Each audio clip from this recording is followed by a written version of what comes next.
창세기 13장의 전반부는 아브라함이 조카 롯과 기근 때문에 애굽으로 내려갔다가 다시 가나안으로 돌아온 후에 서로 헤어지게 되는 이야기이고요. 후반부는 아브라함이 거처를 헤브론으로 옮기는 이야기입니다.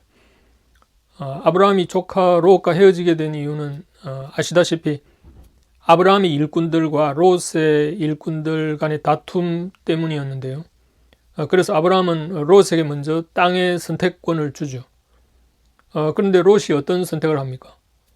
눈으로 보기에 번성하는 지역, 그러니까 소돔이 있는 부근을 선택해서 옮겨가게 되고, 아브라함은 가나안 땅에 거주하게 되는데요.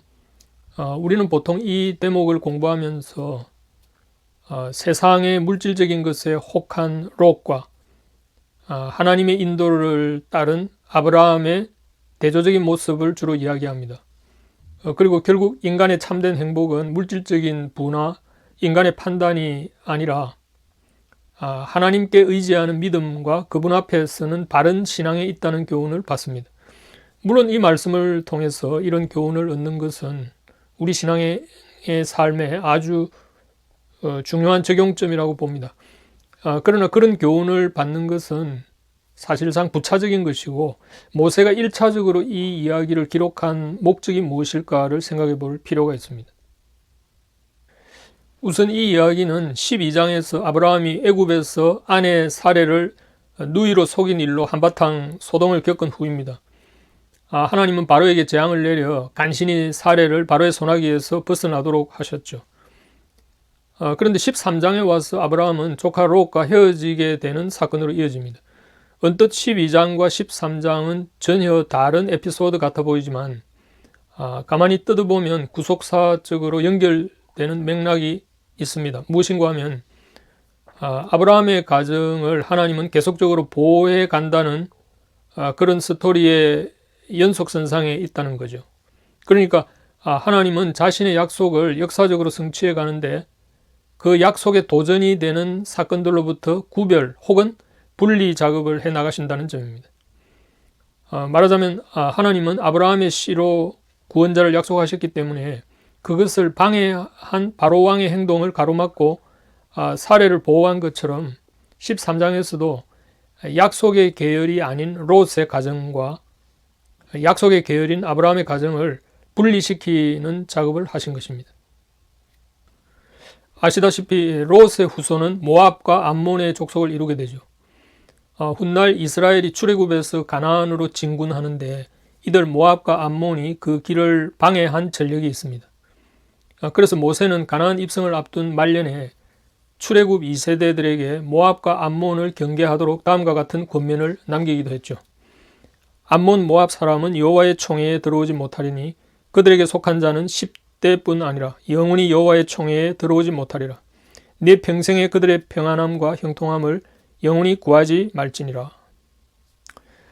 그러니 13장의 전반부 에피소드는 하나님이 아브라함의 가정과 롯의 가정을 분리하고 후손의 씨를 구별하시는 조치를 한 것으로 볼 수 있고 또 후반부에 아브라함이 거주지를 헤브론으로 옮긴 이야기인데요. 이 이야기 속에서도 구속사적으로 그 의미가 적지 않은데요. 왜냐하면 헤브론은 아브라함을 비롯하여 그의 아내 사레와 이후에 야곱까지의 족장들이 묻히는 매장지가 되었고 후대에 다윗이 기름 부음을 받아 왕으로 등극하는 장소이기도 하기 때문에 예수 그리스도의 계보에 중요한 연결고리가 되는 인물들의 그 영적인 고향 내지는 근거지가 되었다는 점에서 그렇습니다. 과거 하나님이 갈대아 우르에서 아브라함을 불러낼 때에는 약속한 땅이 구체적으로 어떤 곳일지 막연했지만 이제 구체적으로 아브라함이 거할 곳, 그러니까 가나안에서 새로운 영적 고향으로서의 땅을 지정한 의미가 있습니다. 그리고 창세기 13장에서 또 한 가지 빠뜨릴 수 없는 중요한 구속사적 교훈이 있는데요. 13장 1절을 보면 아브라함이 애굽에서 그와 그의 아내와 모든 소유와 롯과 함께 네겝으로 올라가니 라는 말씀이 나옵니다. 이것은 하나님이 아브라함에게 약속의 땅 가나안을 곧바로 주신 것이 아니라 애굽으로부터 불러내는 과정을 거치게 한 것인데요. 이것은 훗날 이스라엘 민족을 애굽의 노예 생활에서 구출해서 약속의 땅 가나안으로 이끈 출애굽 역사를 미리 예표한 사건으로 볼 수 있는 점입니다. 동시에 이 출애굽의 역사는 신약에서 그리스도의 탄생 때 헤롯의 박해로 애굽으로 피신했던 요셉과 마리아가 아기 예수를 데리고 가나안으로 귀향한 출애굽 사건으로 이어지는 맥락이 있습니다. 때문에 이러한 구속사적 과정은 반복적이고 점진적인데요. 말하자면 먼저 아브라함을 애굽으로 내려가게 하시고 거기서 다시 가나안 땅으로 돌아오게 한 출애굽은 훗날 이스라엘 족속들이 애굽에서 노예 생활을 한 후에 가나안으로 돌아오는 출애굽 사건의 예표가 되게 했다는 겁니다. 또한 이것은 구속사적으로 그리스도의 탄생 때 헤롯의 박해로 애굽에 피신했던 요셉과 마리아가 아기 예수를 데리고 가나안으로 귀향한 출애굽을 통해서 구원의 완성을 가져온 사건이란 점입니다. 그리고 그리스도에게서 완성된 이 사건은 이제 신약에서 그리스도를 따르는 모든 그리스도인들에게 계속되는 구원 사건이 되고 있다는 점입니다. 이게 무슨 뜻인가 하면 애굽을 탈출해서 가나안으로 들어가는 이 출애굽 여정이라는 것은 말하자면 죄된 세상에서 벗어나서 참 자유와 안식을 얻는 구원의 과정을 보여주는 그림이라는 말입니다. 생각해 보십시오. 이스라엘이 애굽에서 노예 생활을 했다는 것은 신약적으로 무엇을 의미하겠습니까? 그것은 바로 우리 그리스도인들이 구원받기 전에 그 죄의 노예 생활을 했다는 것의 예표가 아닙니까? 또한 홍해를 건너 광야로 진입한 것은 무엇을 보여주는 그림입니까? 그것은 오늘날 우리 그리스도인들이 세례를 받고 교회 생활에 진입했다는 말이 아닙니까? 제가 이렇게 이야기하면 혹자는 성경을 그렇게 억지로 알레고리화해서 해석하지 말라고 하는 분이 있습니다. 그러나 출애굽 사건을 이렇게 해석하는 것은 저의 개인적인 해석이 아니라 신약을 기술한 저자들이 구약을 그렇게 해석하고 있기 때문입니다. 사도 바울은 고린도전서 10장에서 이스라엘 백성들이 홍해를 건넌 사건을 세례로 해석하고 있고 사도행전 7장에서 스데반은 순교 직전에 한 그 설교에서 조상들의 출애굽 사건을 회고하면서 광야를 교회로 해석하고 있는 대목이 있기 때문입니다.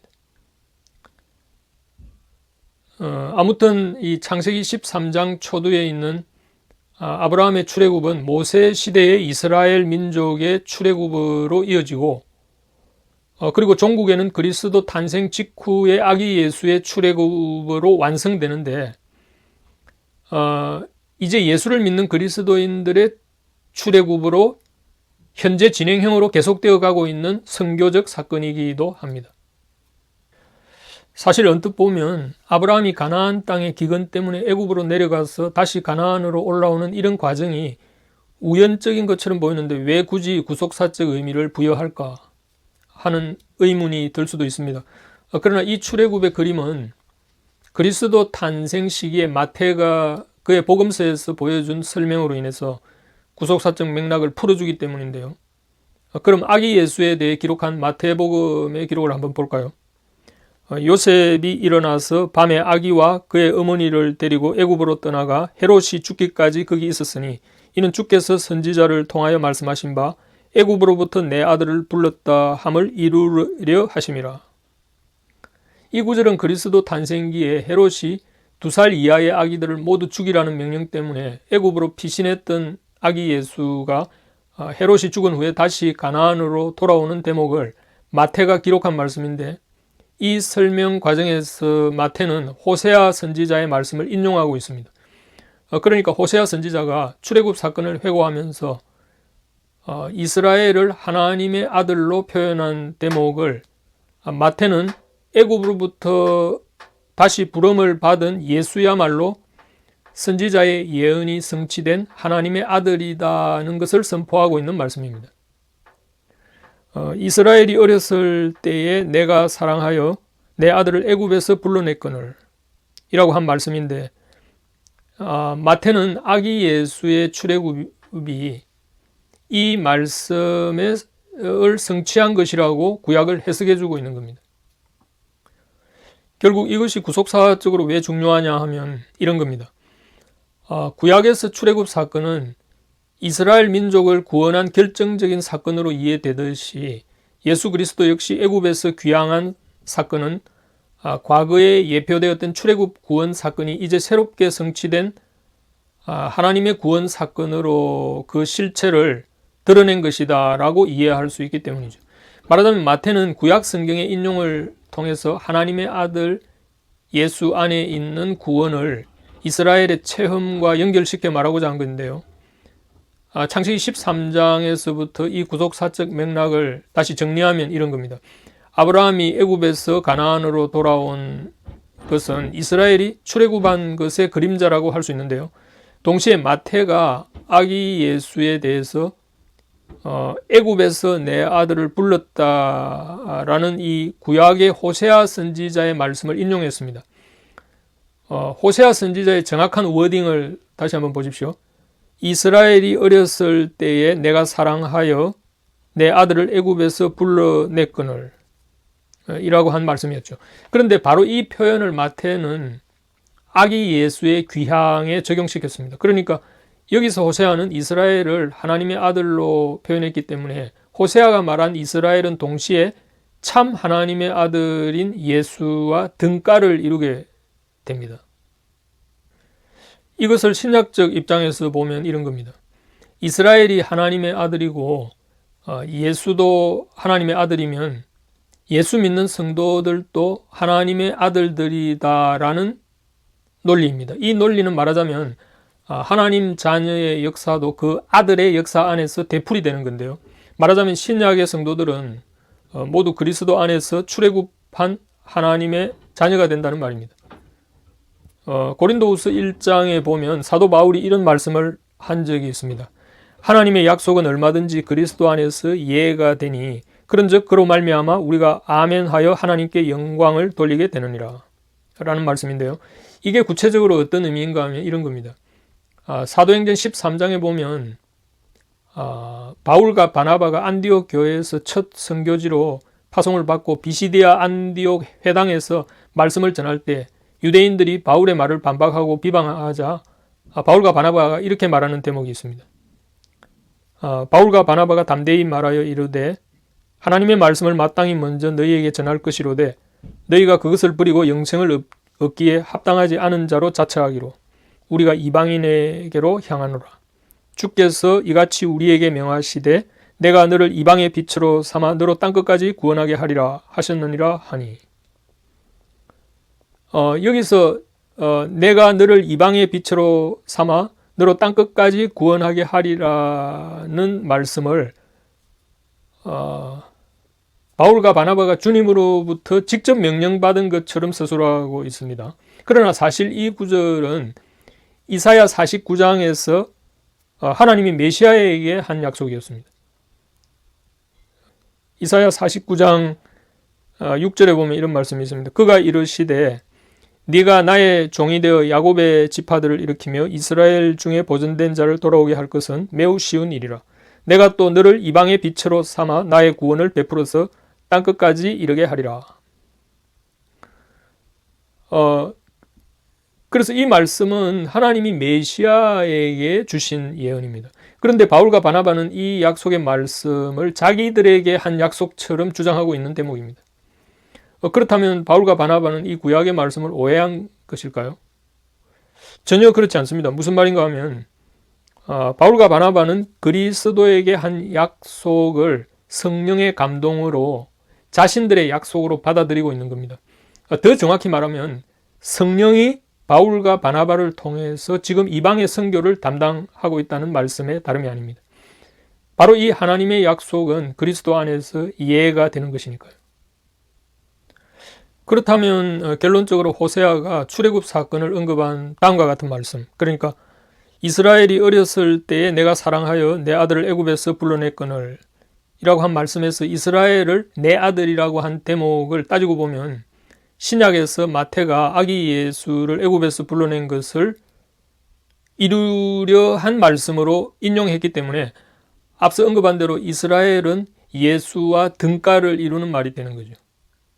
그렇다면 예수 믿는 성도들, 곧 교회는 그리스도 안에서 하나님의 자녀가 된다고 볼 때 구약의 이스라엘이 구속사적 맥락에서는 신약의 교회를 의미하는 논리로 귀결된다는 점입니다.